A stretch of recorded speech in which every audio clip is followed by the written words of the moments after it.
23장 하나님의 절기. 하나님께서 모세에게 말씀하셨다. 너는 이스라엘 백성에게 이렇게 일러주어라.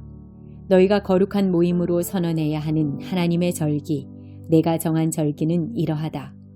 6일 동안 일하여라. 일곱째 날은 안식일이다. 완전하고 온전한 안식의 날, 거룩한 모임의 날이다. 이 날에는 아무 일도 하지 마라. 너희가 어디서 살든지 이 날은 하나님의 안식일이다. 하나님이 정한 절기, 곧 너희가 정해진 때에 선포해야 할 거룩한 모임은 이러하다. 첫째 달 14일 해가 질 무렵부터 하나님의 유월절이다. 같은 달 15일은 하나님의 무교절이다. 너희는 7일 동안 누룩을 넣지 않은 빵을 먹어야 한다. 첫째 날에 거룩한 모임을 열고 평소에 하던 일은 아무것도 하지 마라. 너희는 7일 동안 하나님에게 불살라 바치는 제물을 바쳐야 한다. 7일째 되는 날에도 거룩한 모임을 열고 평소에 하던 일은 아무것도 하지 마라. 하나님께서 모세에게 말씀하셨다. 이스라엘 백성에게 이렇게 일러주어라. 내가 주는 땅에 들어가 곡식을 거두어 드릴 때 너희가 수확한 첫 곡식단을 제사장에게 가져오너라. 그러면 제사장은 너희를 위해 그 곡식단이 받아들여지도록 그것을 하나님 앞에 흔들어 바칠 것이다. 제사장은 그것을 안식일 다음 날 아침에 흔들어 바쳐야 한다. 곡식단을 흔들어 바치는 날 너희는 1년 된 흠없는 어린 순양을 하나님에게 번제물로 바쳐라. 그와 함께 기름 섞은 고운 곡식가루 4리터를 곡식 제물로 바쳐라.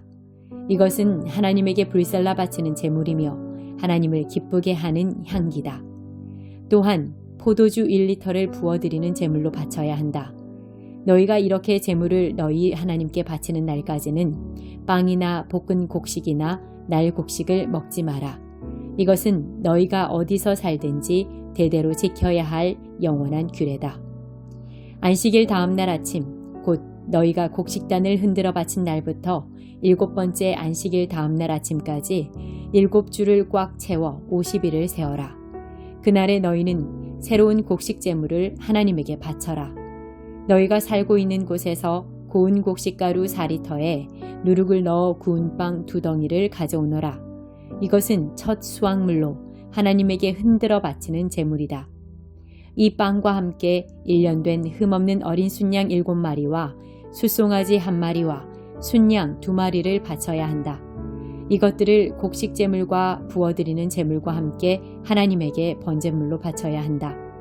이것은 불살라 바치는 제물이며 하나님을 기쁘게 하는 향기다.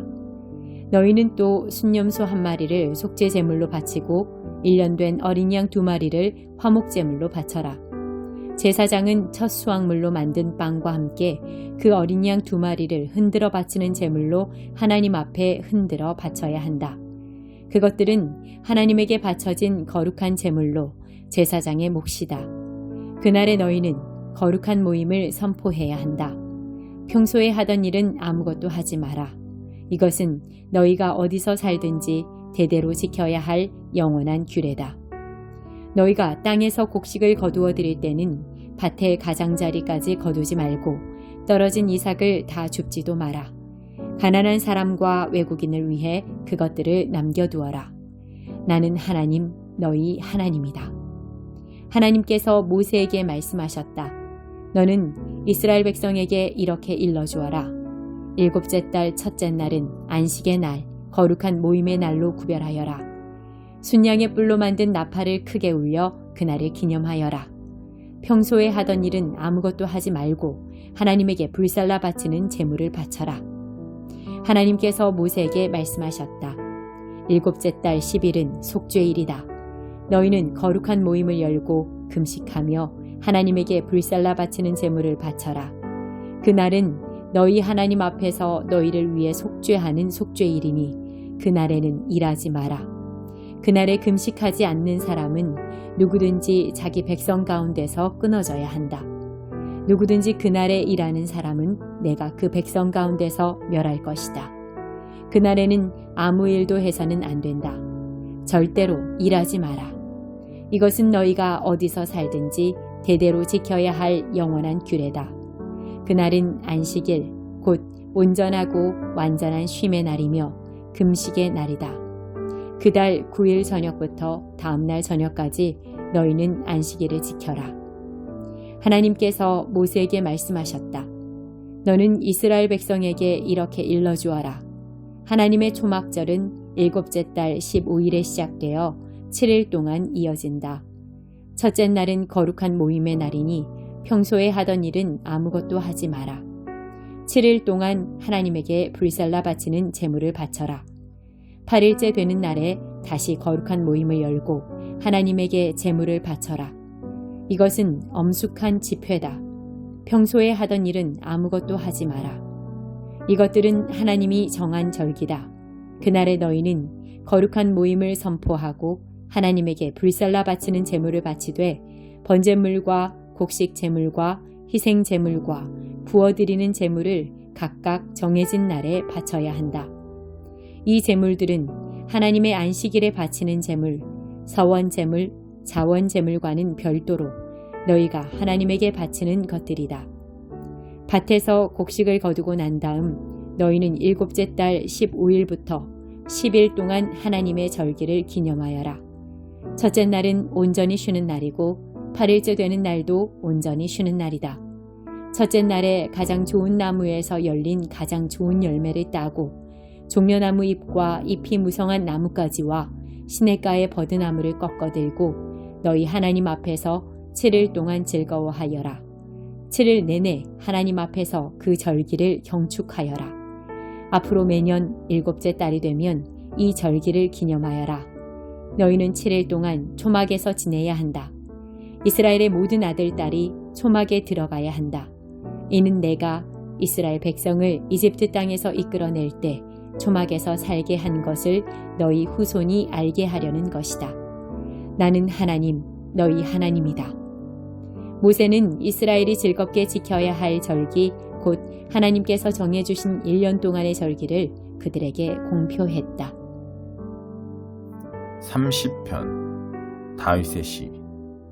하나님, 나는 오직 주님만 신뢰합니다. 주님은 나를 궁지에서 건져내셔서 원수들의 조롱거리가 되지 않게 하셨습니다. 하나님, 나의 하나님, 내가 도와달라고 외칠 때 주께서 나를 회복시켜 주셨습니다. 하나님, 주께서 이 몸을 무덤에서 끌어내셨고 내가 더없이 막막한 신세가 되었을 때 다시 살 기회를 주셨습니다. 너희 모든 성도들아, 마음을 다해 하나님을 찬양하여라. 그분의 얼굴을 바라며 감사하여라. 이따금 그분께서 노하실지라도 평생 변함없는 것은 오직 그분의 사랑뿐. 밤에 하염없이 울다가도 낮이 되면 환히 웃게 되리라. 모든 일이 순조로울 때 나 이렇게 외쳤습니다. 나는 확실히 성공했어. 나는 하나님의 총애를 받는 사람이야. 하나님이 나를 산의 왕이 되게 해주셨어. 그러자 주께서 고개를 돌리셨고 나는 산산이 무너지고 말았습니다. 하나님, 내가 주님을 큰 소리로 부르며 내 사정을 주님 앞에 다 털어놓았습니다. 내가 죽어 나를 내다 파신들, 묘지의 장을 열고 나를 경매로 넘기신들, 주께 무슨 이득이 되겠습니까? 내가 한 줌 먼지가 되어 사라지면 주님 길이는 나의 노래와 이야기를 아무도 거들떠보지 않을 것입니다. 그러니 들으소서, 이 몸을 돌아보소서. 나를 도우셔서 이 공경에서 건져내소서. 주께서 내 하소연을 들으시고 내 격한 탄식을 소용돌이 춤으로 바꾸셨습니다. 내 검은 상장을 떼어내시고 들꽃으로 나를 꾸며주셨습니다. 내 안에서 노래가 차올라 가슴이 터질 것만 같습니다. 도저히 잠잠할 수 없습니다. 하나님, 나의 하나님, 감사한 이 마음 어찌다 전할지 모르겠습니다. 6장. 나는 이 세상에서 벌어지는 일을 오랫동안 열심히 살펴보았다. 분명히 말하지만 상황이 좋지 않다. 사람들도 그것을 느낀다. 하나님은 돈과 재물과 명예 등 어떤 사람들이 바라고 꿈꾸는 모든 것을 그들에게 쏟아부어 주시고는 정작 그것을 누리지 못하게 하신다. 엉뚱한 사람이 와서 그 모든 것을 즐긴다. 재물을 얻는 건 역시 연기 같은 일이다. 우리에게 남는 것이 없다. 자녀를 수십 명 낳고 오래오래 살다가 성대한 장례식으로 마지막을 장식한 부부가 있다. 그러나 그들이 살아있는 동안 인생을 즐기지 못했다면 차라리 사사나의 처지가 더 낫다고 할 수 있다. 그 아이는 제대로 모습을 갖추기도 전에 어둠 속으로 사라졌고 이름도 얻지 못했다. 아무것도 보지 못했고 알지도 못했지만 그 아이가 살아있는 어떤 사람보다도 형편이 낫다. 사람이 1000년을 산들, 아니 2000년을 산다 한들 삶의 즐거움도 누리지 못한다면 무슨 의미가 있겠는가? 마침내는 다들 같은 곳으로 가지 않는가? 우리는 식욕을 채우고자 이러지만 우리의 영혼은 그동안 굶주림에 허덕인다. 그러면 지혜로운 이가 어리석은 자보다 나은 것이 무엇이고 근근히 살아가는 가난뱅이보다 나은 것이 무엇인가? 무엇이든 당장 손에 닿는 것을 붙들어라. 시간이 가면 더 좋은 것이 나올 것이라 생각하지 마라. 그 모두가 연기요 허공의 침뱉기일 뿐이다. 무슨 일이든 생길 일이 생기는 것이다. 그 일의 운명은 정해져 있다. 운명에 따질 수는 없다. 말이 많아질수록 공중에 연기만 늘어난다. 그렇게 해서 누군가의 형편이 조금이라도 나아졌는가? 연기와 그림자처럼 초라하게 사는 우리에게 무엇이 최선인지 누가 알겠는가? 우리 생애의 다음 장을 누가 알려주겠는가? 2장 하나님이 쓰실 그릇. 그러므로 나의 아들이여 그리스도를 위한 이 일에 그대 자신을 드리십시오. 온 회중이 아멘하고 말하는 가운데 그대가 내게서 들은 것을 다른 사람을 가르칠 역량 있고 믿음직한 지도자들에게 전하십시오. 그대가 가는 길이 험할지라도 예수께서 하셨던 것처럼 용감하게 참고 견디십시오. 복무 중인 군인은 시장에서 사고 파는 일에 마음을 빼앗기지 않습니다.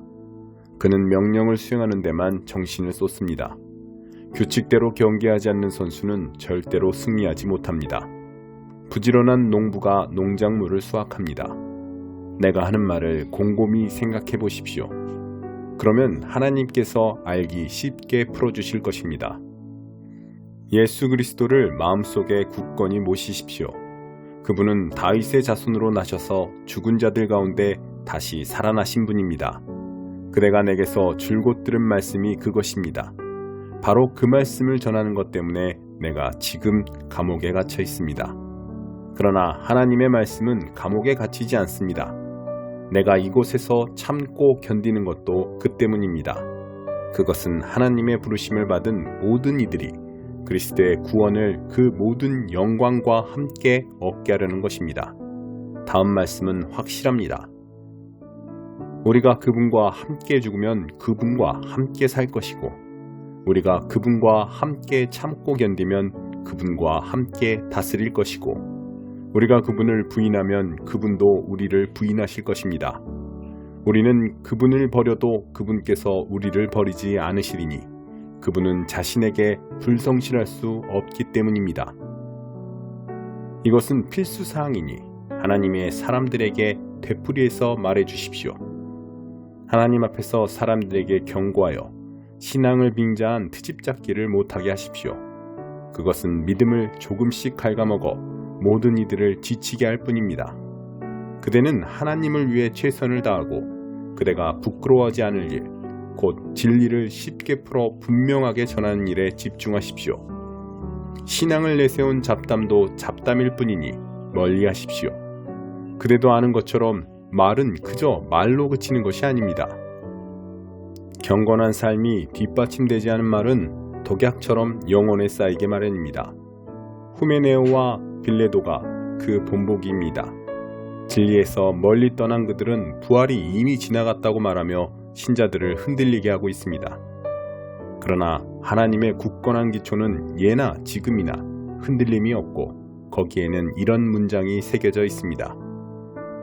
하나님께서는 자기에게 속한 사람을 아신다. 하나님을 하나님이라 부르는 너희 모든 사람들아 악을 물리쳐라. 주방기구가 잘 갖춰진 부엌에는 고급 유리잔과 은접시만 있는 것이 아니라 쓰레기통과 음식물 찌꺼기를 담는 통도 있어서 어떤 그릇은 멋진 음식을 담는 데 쓰이고 어떤 것은 쓰레기를 처리하는 데 쓰입니다. 그대는 하나님께서 쓰실 수 있는 그릇이 되십시오. 그러면 하나님께서 자기 손님들에게 온갖 종류의 복된 선물을 베푸시는데 그 그릇을 사용하실 것입니다. 젊음의 방종을 피하십시오. 하나님 앞에서 솔직하고 진실하게 기도하는 사람들과 함께 성숙한 의, 믿음, 사랑, 평화를 추구하십시오. 공허한 논쟁에 말려들지 마십시오.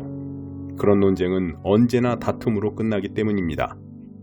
하나님의 종은 논쟁을 좋아하기보다는 오히려 귀 기울여 듣는 사람과 침착한 교사가 되어야 합니다. 그래서 순종하지 않는 자들을 단호하면서도 참을성 있게 바로잡아 주어야 합니다. 하나님께서 언제 어떻게 그들의 마음을 일깨워 진리로 돌아서게 하실지, 마귀에게 사로잡혀 마귀의 심부름을 할 수밖에 없던 그들을 언제 어떻게 마귀의 덫에서 벗어나게 하실지 그대는 알 수 없기 때문입니다.